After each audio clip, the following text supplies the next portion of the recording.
हरियाणा के भिवानी में एक ऐसी वारदात हुई जिसने पूरे राज्य की रूह हिला दी। एक मासूम 18 साल की लड़की मनीषा, जो दिन में बच्चों को पढ़ाती और रात में अपने सपनों के नक्शे बनाती। दरअसल बात है 11 अगस्त 2025 की दोपहर। बच्चों को पढ़ाने के बाद मनीषा अपने पिता को कॉल कर कहती है, पिताजी आज मैं कॉलेज जा रही हूँ, मुझे घर लौटने में देरी हो जाएगी, आप चिंता न करना। लेकिन शाम होते होते जब मनीषा घर नहीं लौटती तो पिताजी की चिंताएं बढ़ने लगती हैं। उसे ढूंढा जाता है, तलाशा जाता है, लेकिन मनीषा का कोई अता पता, कोई सुराग नहीं लगता। 2 दिन बाद खेतों के बीच नहर के पास मनीषा की लाश मिलती है और जिसे देखकर लोगों की रूह कांप जाती है। दरअसल मनीषा की किसी ने गला काट कर, गला रेत कर उसकी हत्या कर दी थी। उसका चेहरा पहचान में ना आए इसलिए एसिड डालकर उसे जलाने की कोशिश की गई थी। पोस्टमार्टम की रिपोर्ट के अनुसार मनीषा के गले की हड्डियां, मांस तक वहां से गायब थे। सोचिए, कोई इंसान इतनी बेरहमी के साथ कैसे किसी की हत्या कर सकता है। और सबसे बड़ा सवाल कि पुलिस ने इस केस में शुरुआत से ही लापरवाही क्यों बरती। भिवानी की गलियों से लेकर रेवाड़ी तक इस केस में मोमबत्तियां जल उठी। लोग सड़कों पर उतर आए, बच्चा बच्चा प्रदर्शन में उतर गया और सभी की चिल्ला चिल्ला कर एक ही आवाज कि हमें इंसाफ चाहिए, मनीषा के हत्यारों को फांसी चाहिए। ये कहानी सिर्फ एक लड़की की हत्या की नहीं, दरअसल ये कहानी हमारे उस सिस्टम की बेरहमी की है, जहां पर शिकायत लेकर जाने पर कहा जाता है कि शायद आपकी लड़की किसी के साथ भाग गई होगी, कुछ समय बाद लौट कर आ जाएगी। इस कहानी में भी कुछ ऐसा ही होता है। आज इस वीडियो के माध्यम से हम यही जानने की कोशिश करते हैं कि दरअसल इस कहानी की सच्चाई क्या है। नमस्कार दोस्तों, मैं हूं युग बगड़िया और आज जो आपके लिए सच्ची घटना लेकर आया हूं, दरअसल यह सच्ची घटना हरियाणा के बिहानी शहर के पास ही एक लुहारू गांव लगता है, जहां लक्ष्मण ढाणी एक जगह है। वहीं पर एक 18 वर्षीय मनीषा अपने पिता के साथ में रहती है, जिसके पिता का नाम संजय होता है और वो मजदूरी किया करते हैं। इसी के चलते मनीषा के कंधों पर भी काफी जिम्मेदारियां होती हैं। उन जिम्मेदारियों को निभाने की खातिर ही मनीषा एक किड्स स्कूल होती है जिसके अंदर टीचिंग का काम करती है, बच्चों को पढ़ाने का काम क्या करती है। जो मनीषा खुद है, उसने भी कुछ ही समय पहले 12th पास की है और 12th पास करने के बाद उसकी खुद की भी कॉलेज करने की इच्छा है, जिसके लिए वो बीएससी नर्सिंग में एडमिशन के लिए एक कॉलेज जाती है। दरअसल जिस स्कूल में मनीषा पढ़ाती है, उस स्कूल का नाम होता है किड्स स्कूल और वो मनीषा के लुहारू गांव से कुछ दूर एक गांव पड़ता है, सिंघानी गांव, वहीं पर ये स्कूल होती है। और बात है 11 अगस्त 2025 की कि मनीषा अपने घर से बच्चों को पढ़ाने के लिए किड्स स्कूल के लिए निकलती है। बच्चों को पढ़ाने के बाद 1:56 के आसपास उस किड्स स्कूल से मनीषा निकलती है और वहां से निकलकर अपने पिता को फोन करती है और कहती है कि पिताजी, आज मैं कॉलेज जा रही हूँ, नर्सिंग कॉलेज। उसने 12th करने के बाद बीएससी नर्सिंग के लिए उसे फॉर्म अप्लाई करना था, उसी के लिए वो नर्सिंग कॉलेज जा रही थी और पिता से कहती है कि पिताजी मैं कॉलेज जा रही हूँ, आज मुझे घर पहुंचने में थोड़ा लेट हो जाएगा, आप चिंता मत करना, मैं शाम तक घर पहुंच जाऊंगी। अब पिता जहां भी काम कर रहे थे, बेटी से बातचीत करने के बाद बेफिक्र होके अपने काम में लग जाते हैं। उसके बाद मनीषा उस कॉलेज पहुंचती है या नहीं पहुंचती, आगे की कोई जानकारी नहीं मिलती है। लेकिन 6:26 के आसपास मनीषा अपने फोन से अपने पिता को कॉल लगाती है। पिता काम में व्यस्त होने के कारण फोन को अटेंड नहीं कर पाते, लेकिन तुरंत ही वो जैसे ही अपने काम से फ्री होते हैं, उस फोन पे वापस फोन करते हैं अपनी बेटी के नंबर पे। लेकिन बेटी मनीषा का नंबर अब बंद आ रहा था, स्विच ऑफ आ रहा था, फ़ोन स्विच ऑफ बता रहा था। जैसे ही पिताजी ये देखते हैं, पिता संजय को चिंता होने लगती है, वो तुरंत अपना काम छोड़कर उनकी बेटी जहाँ सिंगानी गाँव में किड्स स्कूल में पढ़ाती थी, वहाँ के लिए तुरंत निकल जाते हैं और स्कूल जाकर पूछते हैं कि मेरी बच्ची कहाँ है? बातचीत करते हैं तो पता लगता है कि आपकी बच्ची तो बच्चों को पढ़ाने के बाद यहाँ से निकल चुकी है। इसके बाद पिता को याद आता है कि बच्ची कॉलेज जाने की बात कह रही थी। उसके बाद वो बीएससी नर्सिंग कॉलेज के लिए निकलते हैं और वहाँ पहुँचकर वहाँ पे लोगों से बातचीत करते हैं, कहते हैं कि मेरी बेटी यहाँ आई थी। लेकिन लोग उन्हें कोई सही तरीके से जवाब नहीं देता, उन्हें डरा-धमका कर भगा दिया जाता है कि यहाँ आपकी बेटी नहीं आई। कुछ लोग जिन लोगों से उनकी बात हुई, कोई भी उन्हें संतुष्टपूर्ण जवाब नहीं देता। जब पिताजी को काफ़ी ज़्यादा चिंता होने लगती है, घर पर फ़ोन करके पूछती हैं, "क्या बेटी घर पहुँची?" लेकिन जब ना का जवाब मिलता है, तब पिता 112 नंबर पर कॉल करते हैं और पुलिस को ये सारी घटना बताते हैं। जैसे ही 112 नंबर पर ये सारी शिकायत सुनी जाती है, तो तुरंत एक टीम आती है, पुलिस की टीम, जिसके अंदर एएसआई अनूप, कांस्टेबल पवन और एक एसपीओ होती है। ये 3 लोग मौके पर पहुंचते हैं और संजय की पूरी कहानी को सुनते हैं। संजय अपनी पूरी वारदात बताते हैं। उसके बाद 112 नंबर टीम संजय को अपने साथ लेती है और उसे बीएससी नर्सिंग कॉलेज पहुंच जाते हैं।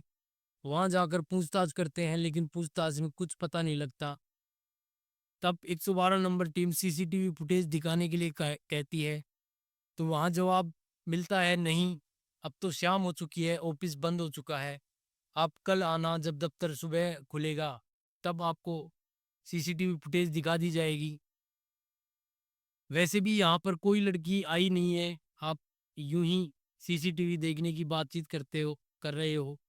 जैसे ही ये सब वहाँ सुनने के लिए मिलता है, तो 112 नंबर टीम अब उस पिता संजय को कहती है कि यहाँ कुछ नहीं होने वाला, क्यों ना तुम अपने थाने लुहारू जाकर अपनी बेटी की गुमशुदगी की एफआईआर दर्ज कराओ। और 112 नंबर टीम संजय को लुहारू गांव लाकर छोड़ देती है।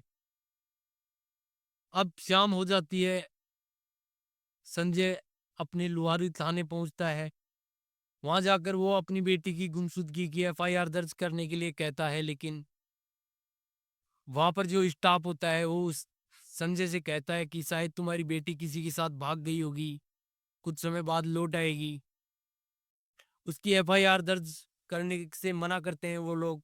जहाँ पर एसएचओ अशोक होता है और एक लेडी कांस्टेबल शकुंतला होती है, और उसे यही सब कहकर वो लोग उसे भेज देते हैं।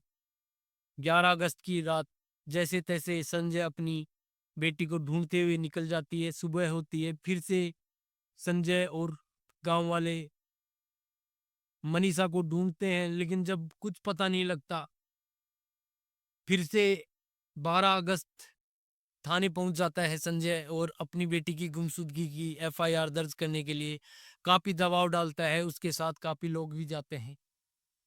काफी मशक्कत, काफी दबाव डालने के बाद में 12 अगस्त की शाम 7:30 बजे के आसपास मनीषा की गुमशुदगी की एफआईआर दर्ज की जाती है। उसके बाद पुलिस अपनी छानबीन करती है। अब पुलिस भी नर्सिंग बीएससी नर्सिंग कॉलेज पहुंचती है और वहाँ पे शकुंतला जो लेडी कांस्टेबल होती है, वो जाकर बातचीत करती है, पूछताछ करती है और कहती है कि मुझे सीसीटीवी देखना है। उन्हें भी यही जवाब मिलता है कि आप गलत टाइम पे आए हो, इस टाइम तो ऑफिस बंद हो गया, क्यों ना आप कल आना। और वो भी वहां से चली आती है। मतलब साफ साफ ये था कि जो लुवारू थाना था पूरी तरीके से इस केस को, मतलब एक लापरवाही भरी नजरों से देखता है। कोई अपनी जिम्मेदारी के हिसाब से काम नहीं करता। 13 अगस्त को जो संजय होता है लड़की का, मनीषा के पिता, उसे एएसआई शकुंतला फोन कर कहती है कि हमें खेतों के बीच यहाँ नहर के पास में एक लड़की की डेड बॉडी मिली है, क्या आप शनाख्त के लिए यहाँ पर आ सकते हो? जैसे ही संजय ये बात सुनता है, तो दौड़ा हुआ उस लोकेशन पर वहां पहुंचता है। वहां पहुंचकर जो वो देखता है, उसकी रूह कांप जाती है।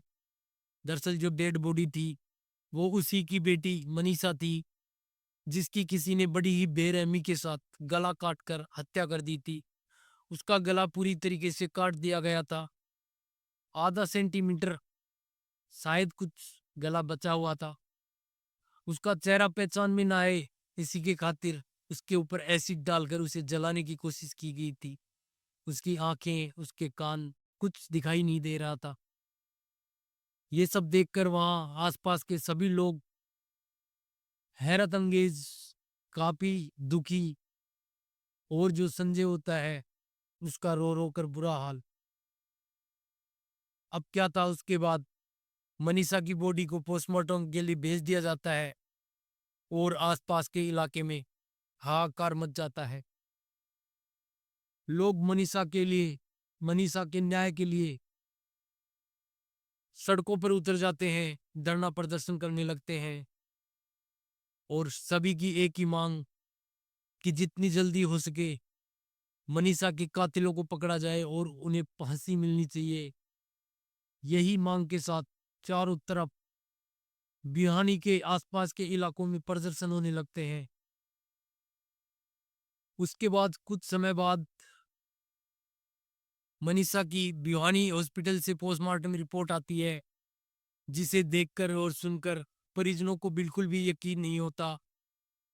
परिजन व आम लोग मनीषा के शव को लेने से मना कर देते हैं। उनकी डिमांड होती है कि मनीषा के शव का पोस्टमार्टम ऐसी जगह होना चाहिए, वो रोहतक के लिए डिमांड रखते हैं जहां पर सारी सुविधाएं हों, आधुनिक टेक्नोलॉजी हो, जिसके द्वारा क्लियर सारी बातों का पता लग जाना चाहिए कि मनीषा की हत्या किस तरीके से हुई है, उसके साथ बलात्कार जैसी दुर्घटना हुई है या नहीं, उसकी हत्या को अंजाम किस तरीके से दिया गया है, उसके जो चेहरे को जलाने की कोशिश की गई है, इन सभी बातों की पुष्टि मनीषा के मनीषा के जो परिजन लोग होते हैं, आम लोग होते हैं, सभी वो सारी सच्चाई जानना चाहते हैं।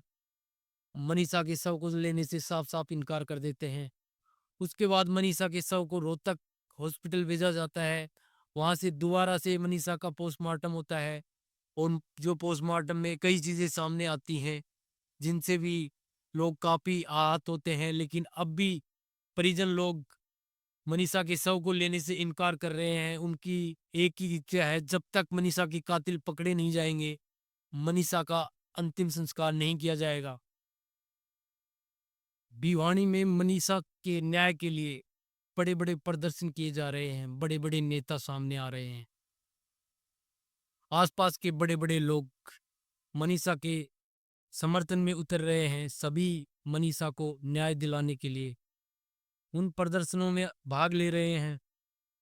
लेकिन इन 7 दिनों के अंदर, जो 7 दिनों का समय बीत चुका है, इसमें पुलिस के हाथ बिल्कुल पूरी तरीके से खाली हैं, सिवाय एक सीसीटीवी फुटेज के, जो कि आज 5 दिन बाद सामने निकल कर आ रही है, जो सोशल मीडिया पे ट्रेंड कर रही है, जिसमें मनीषा एक जो अपना बैग टाके हुए, जिसके अंदर अपने कुछ कागज हैं, उसके डॉक्यूमेंट्स हैं, वो लेकर वो सड़क के किनारे जा रही है। ये सीसीटीवी फुटेज यही सवाल है कि 11 को, 12 को, 13 को, 14 को, 15 तारीख तक भी सामने निकल कर नहीं आई। आज 16 तारीख को ये निकल के सामने आ रही है।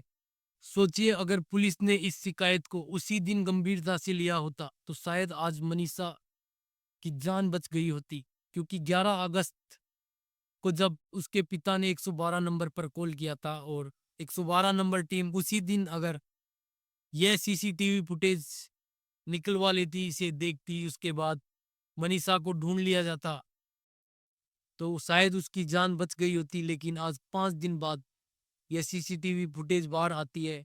आप इसी से अंदाजा लगा सकते हैं कि पुलिस की इस केस में कितनी बड़ी लापरवाही है, कि जो एक बेसिक जो सबूत था मनीषा को ढूंढने का, सीसीटीवी फुटेज, वो भी 5 दिन बाद निकल कर सामने आ रहा है।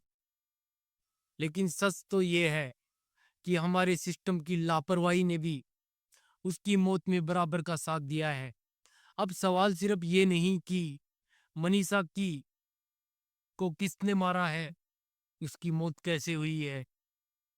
सवाल यह भी है कि कब तक हम मोमबत्तियां जलाकर रोड जाम करके यूं ही इंसाफ की भीख मांगते रहेंगे। मनीषा का कत्ल सिर्फ एक लड़की की जान लेने की वारदात नहीं है, ये हमारे समाज और सिस्टम की नींद पर एक तमाचा है।